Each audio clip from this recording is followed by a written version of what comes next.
journey or pilgrimage works, and he makes a very good point that pilgrimage is like nobody knows what you're talking about. No one. But I know. It's in my little Steve Jobs alternate reality universe inside my head. But the Bible talks about life as a pilgrimage a lot. Pulling out the Bible. And in a sense, the whole Bible is like a travel story.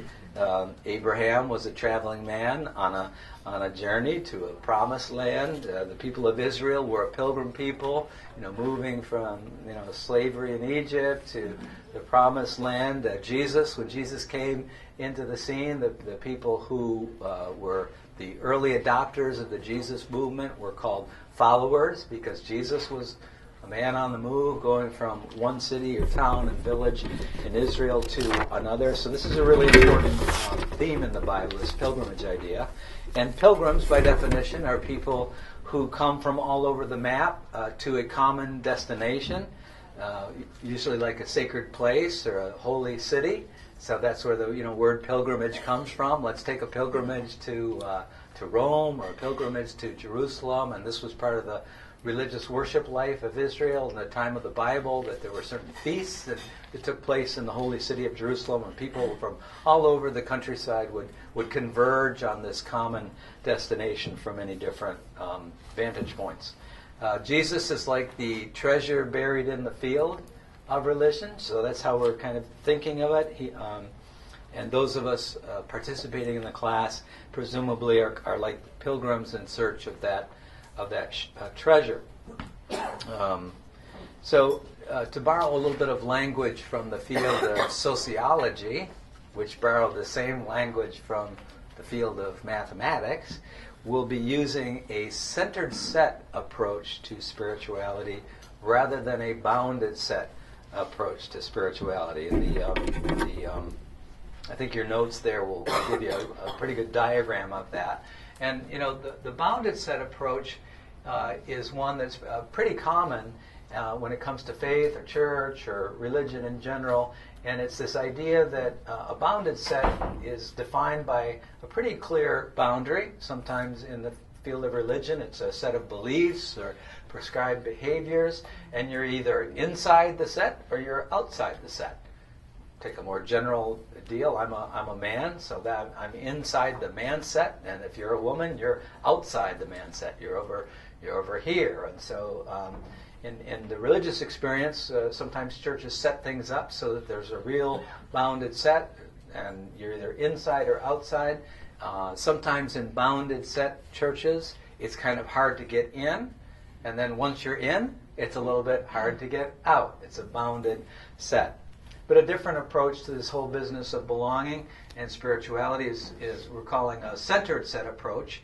And in a centered set, the center is rather simple and rather clear.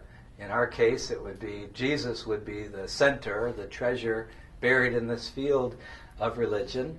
And then all of us are, I guess you could say people all over the world are, oriented in various places, near, far, moving toward, moving away, the centered set. And what it means to belong in a centered set, kind of a setting, is has more to do with the movement toward the center than anything else.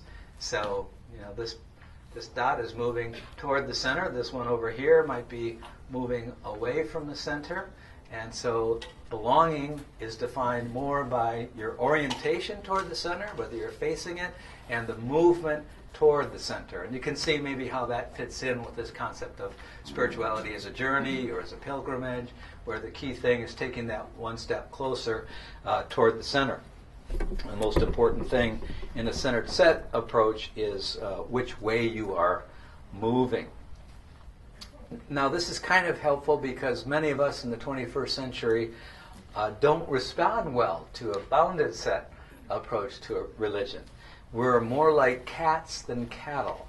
So we'd rather have the farmer put a warm pail of milk in the middle of the ranch, and when we're ready, we'll be drawn by attractive force to the pail of milk, rather than being herded like cattle into pens. So this approach to spirituality is one that we're not saying this is better than this, but this kind of fits who we are as a church community. We think it fits how 21st century people actually do spirituality, and it's an effective model for our mission as a church community, which is to try to reach people or to be a home for people who come from many different backgrounds, including secular or skeptical or previous faith background, just the kind of people that we are and that live in a place like Ann Arbor.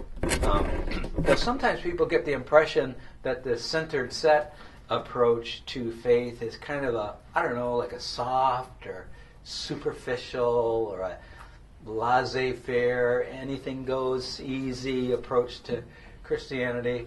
But that would actually be to somewhat misunderstand how the model actually works, because Jesus in the Gospels, he called people to give up everything in order to follow him and leave their family and to leave their jobs and surrender their entire lives to him. So obviously Christianity isn't about an easy, no-cost approach to faith.